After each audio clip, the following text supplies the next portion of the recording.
전남 기자회견. 기자회견. 기자회견.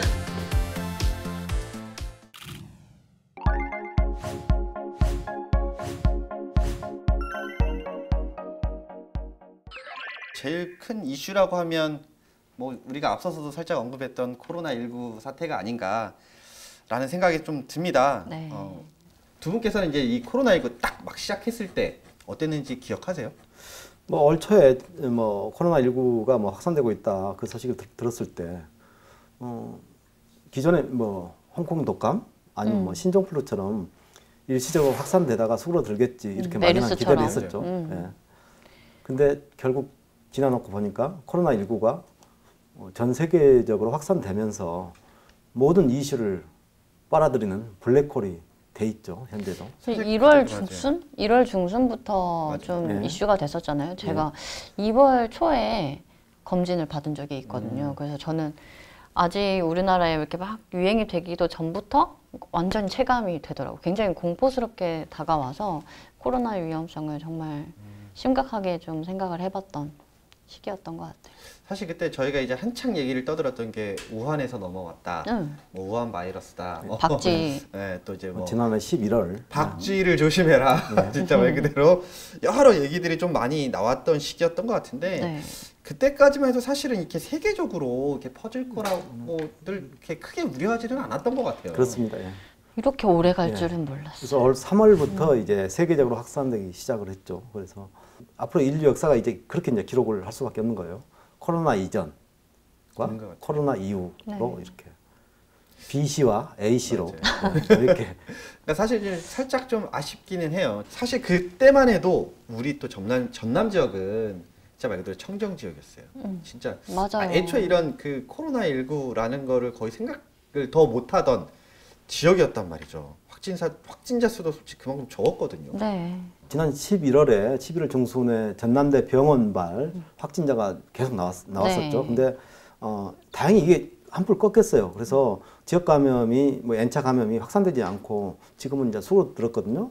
그리고 뭐 나머지 뭐 지금 뭐 산발적으로 발생하고 있는 것은 뭐 가족 모임이라든가 뭐 김장 모임 아니면 수도권의 병원에 뭐 진료차 갔다가 감염돼서 온 사례 뭐 이런 것만 있지. 당초 예상하거나 뭐 우려했던 것보다는 굉장히 그래도 안정적이다. 저는 그렇게 봐요. 서부권도 그렇고 동부권도 그렇고. 동부권이 뭐 서부권에 비해서는 더 확진자가 많이 발생했고 그런데 저는 굉장히 안정적으로 봅니다. 지역을. 최근에는 오히려 이제 뭐 동부권이냐 서부권이냐가 아니라 그러니까 진짜 조금 더 세분화하자면 전남의 북부권, 광주와 좀 가깝게 붙어 있는 도시들에서 좀 나오고 있어요. 그렇죠. 대체적으로 보면. 예, 광주가 면적이 좁고 인구 밀도가 굉장히 높거든요. 그렇죠. 광주가. 그렇죠. 예, 그러다 보니까 140만 정도 되는 인구가 또 그 근처에 뭐 담양이라든가 화순이라든가 나주라든가 이렇게 사시죠. 지역을 이렇게 포함하고 있기 때문에 맞아요. 인구가 굉장히 많이 이렇게 오가죠. 그러다 보니까 광주광역시에 확진자들이 많은 것 같습니다. 근데 유독 좀 눈에 띄는 곳이 순천이었던 것 같아요. 네. 순천이 좀 발빠르게 움직이지 않았나? 좀 성과도 있었다고요. 네, 순천이 이제 20일 0시 기준으로 해서 2단계를 사회적 거리두기 2단계를 전국에서 처음으로 그때 시행을 했었잖아요.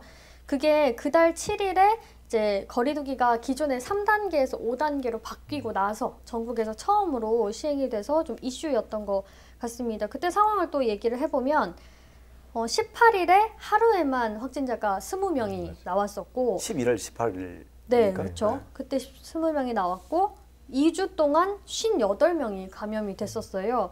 그리고 전파 속도를 봤을 때도 여름에 유행을 했을 때보다 훨씬 더 빠른 속도고 해서 이제 순천시장이 좀 판단을 해야겠다, 결정을 해야겠다 해서 더 경제적 손실이 더 커지기 전에 좀 막자 해서 이제 2단계로 시행을 하게 됐습니다.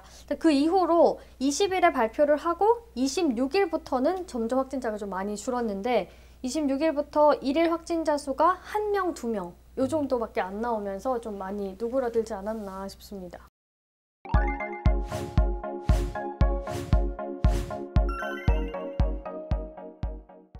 특히나 이번 뭐 코로나19가 확산되는 상황에서 전남 지역 중증 환자를 돌볼 수 있는 그런 시설이 없다 보니까 네. 그런 의대 설립에 대한 필요성이 조금 더 이렇게 컸을 것 같은데 어떤가요? 그렇죠. 보니까 사실 전 세계적으로 유행하는 이제 감염병이 앞으로는 2, 3년 주기로 주기적으로도 발생이 될 거다라는 이제 자료들도 나와 있더라고요. 네. 그렇다면 이제 감염병 같은 경우는 어떤 병원 한 곳에서 고칠 수 있는 병이 아니잖아요. 네. 국가가 나서서 관리를 해야 되는 병이기 때문에 공공의료 체계가 강화돼야 된다는 건 이제 필연적인 구조겠고, 네. 그래서 저는 이제 공공의대 설립 자체가 시대적인 요구다라고 생각이 드는 것 같아요. 그 앞서서 굉장히 유치 경쟁이 좀 치열했었어요. 그랬죠. 예, 그런 상황인데 좀 각 지역마다 어떤 좀 타당성을 설립의 타당성을 주장하고 나섰는지 우선 서부권부터 좀 설명해 주시죠.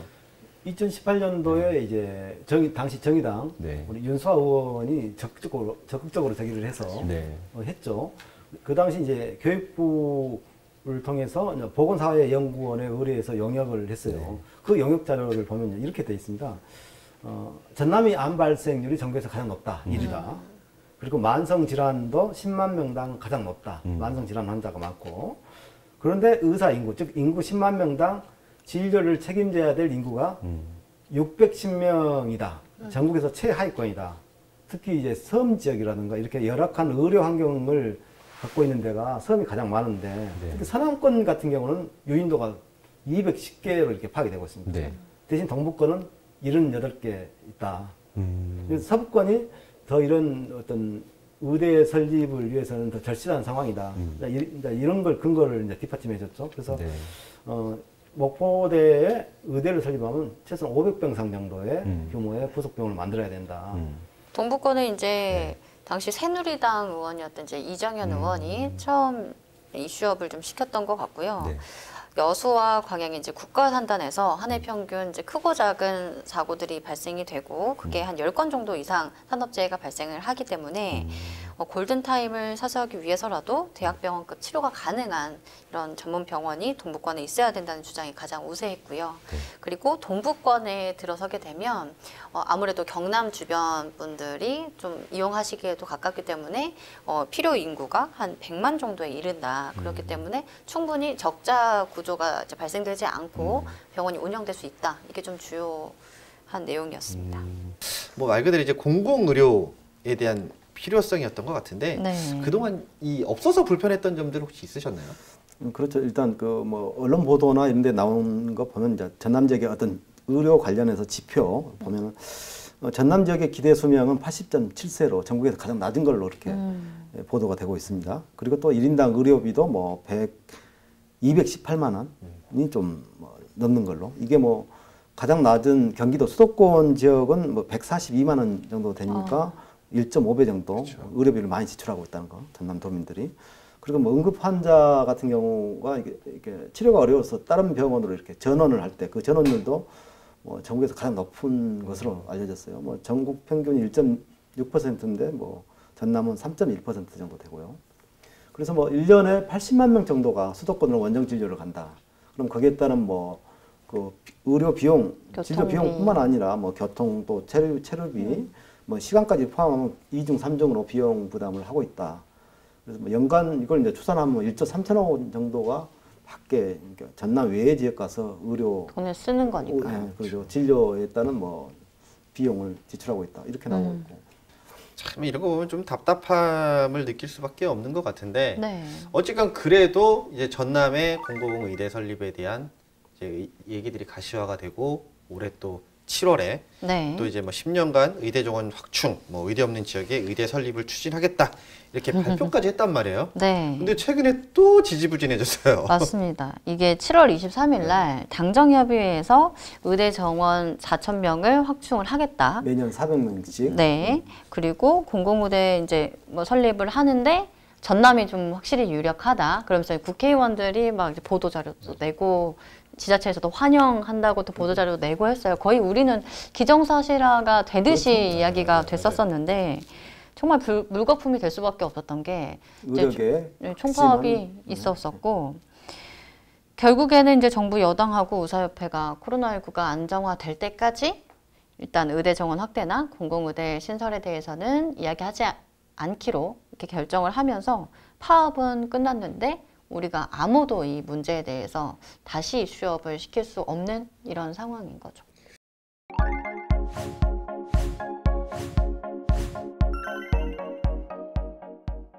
저 같은 경우에는 이제 학교 다닐 때 한 반에 한 40명 정도가 함께 이제 수업을 받았어요. 네. 그 끌턴 기자님 시절에는 한 6, 70명 됐나요? 얼마나 됐죠? 한 반에? 80년대는 그랬죠. 80년대 어땠냐면 네. 전국에 100만 학도 이렇게 얘기했죠. 100만 학도. 100만 학도.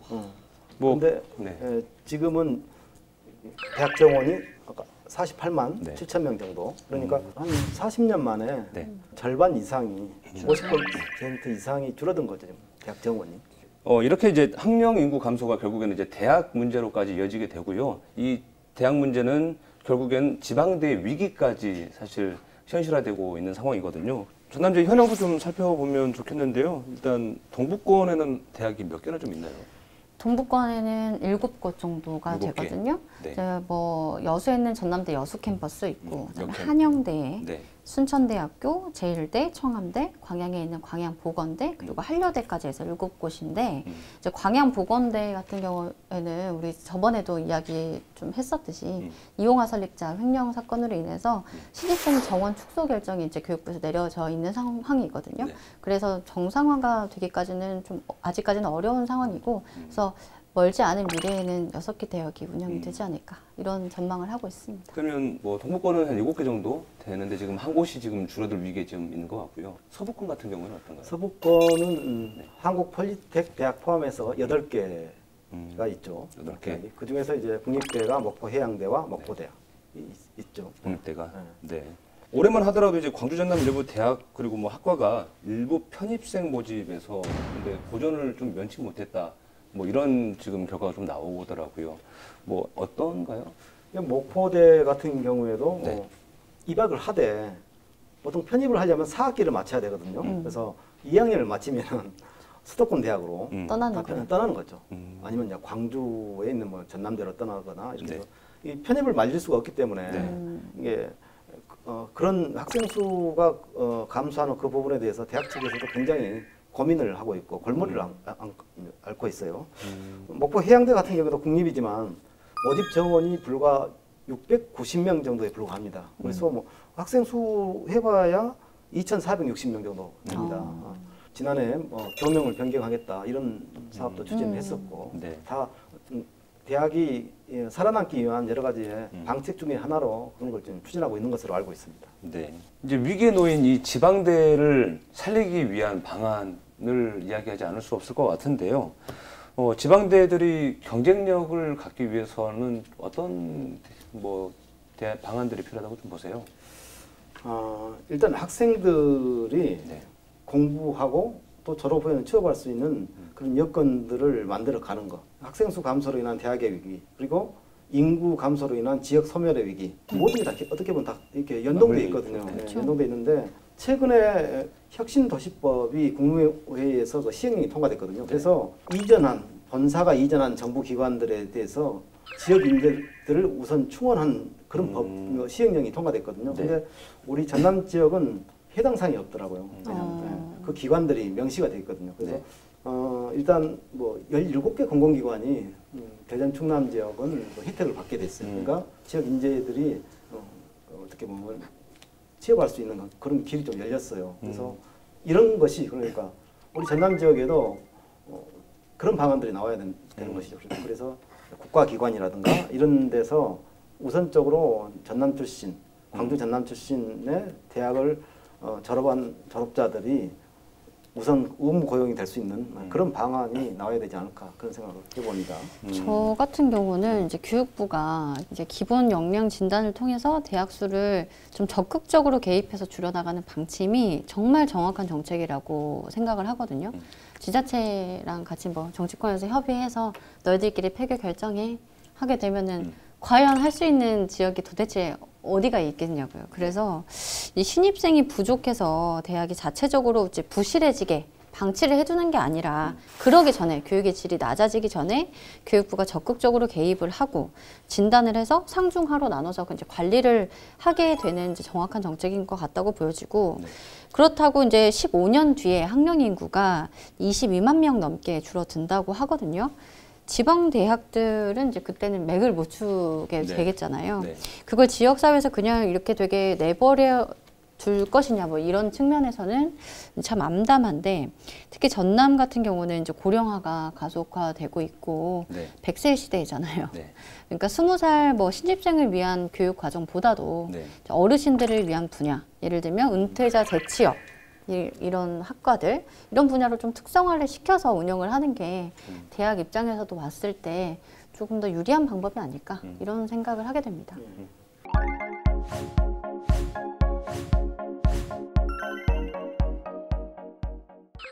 이것도 기상이변으로 일어난 것 중 하나로 좀 그렇죠. 꼽을 수가 있죠. 예, 보통 우리 장마는 6월 하순경에 와서 7월 하순경에 한 달 동안에 해서 끝냈죠. 뭐 마른 장마가 됐던 비가 자주 오는 장마가 됐던. 근데 이게 거의 2달 가까이 가고 장마 끝무렵에 이제 태풍이 2주 동안 왔었고 네.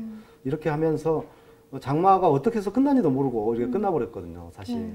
맞습니다. 그때 당시에 피해가 좀 컸잖아요. 네. 그렇죠. 그 집중호우가 이제 많은 피해를 냈죠. 그렇죠. 특히 또 저희 또 현장 취재를 갔었지만 이 축산 피해가 많이 컸었잖아요. 예. 이제 축산 농가에서 이제 소들이 떠내려 가가지고 다른 지역에서 발견되기도 하고 또 일부는 폐사되기도 하고 이런 사례들도 있었죠. 예, 특히 이제 구례 지역에 피해가 가장 많았죠. 그래서 네. 축사들이 물에 잠겼고 소들이 아무튼 이 집중호우로 인해 가지고 섬진강이 범람하면서 그 침수돼서 450마리가 넘는 소가 폐사한 것으로 그렇게 지금 집계가 되고 있습니다.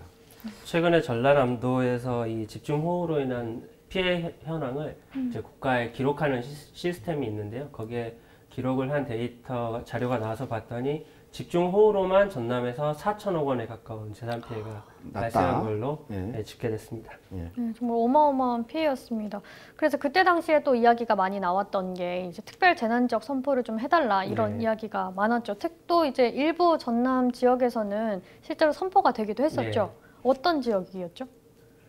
처음에는 전남 구례, 곡성, 담양, 하순, 나주, 한평, 영광, 장성 이렇게 8개 시군에서 이제 대해서 이제 가장 피해가 많았죠. 폭우 피해가. 네. 이 지역을 특별 재난 지역으로 선포를 했고 그 다음에 이제 광양시하고 순천시 일부 네.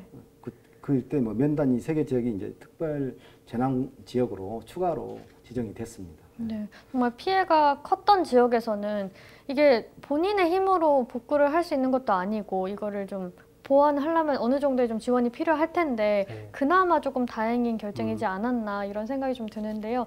이렇게 특별 재난 지역으로 선포된 곳은 좀 어떤 지원이 있는지 좀 설명해 주실까요? 네, 일단은 이제 재난지원금이라는 그 국가 예산이 지원이 되죠.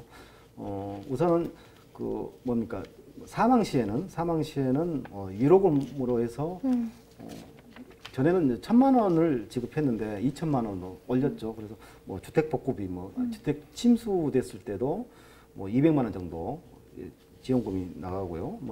이 분야별로 해서 이제 농업 분야도 마찬가지로 굉장히 현실화했습니다. 최근에 이제 정부에서 발표를 했는데 현실화해서 그 재난복구비, 재난지원금을 대폭 인상을 했습니다. 이렇게 집중호우에 폭염에 그다음에 태풍까지 오면서 피해가 정말 많이 컸어요. 특히 농작물 피해가 컸는데 혹시 좀 집계된 게 있을까요? 태풍으로 인해서 벼가 제대로 익지 못하는 흑수, 백수 피해 그러니까 벼알이 여물 시기에 강한 바람 때문에 상처를 입어서 제대로 여물지 못해서 실제적으로 수확량이 10%에서 많게는 30%까지 줄어들게 됐다. 그래서 전남도에서 이걸 지원을 좀 요구를 했어요. 정부에다 이렇게 흑수, 백수 피해를 입은 농경지 특히 논적 면적이 많기 때문에 여기에 대해서 좀 지원을 해달라 이런 피해가 있었고 또 과수가 이제 많이 배나 사과 재배 농가들이 그 과수가 많이 떨어졌죠. 그래서 이렇게 상한 과일을 시장에다 내놓고 팔지 못하지 않습니까? 그래서 이것을 정부에서 좀 수매를 해달라 이런 건의를 해놓고 있는 상태입니다.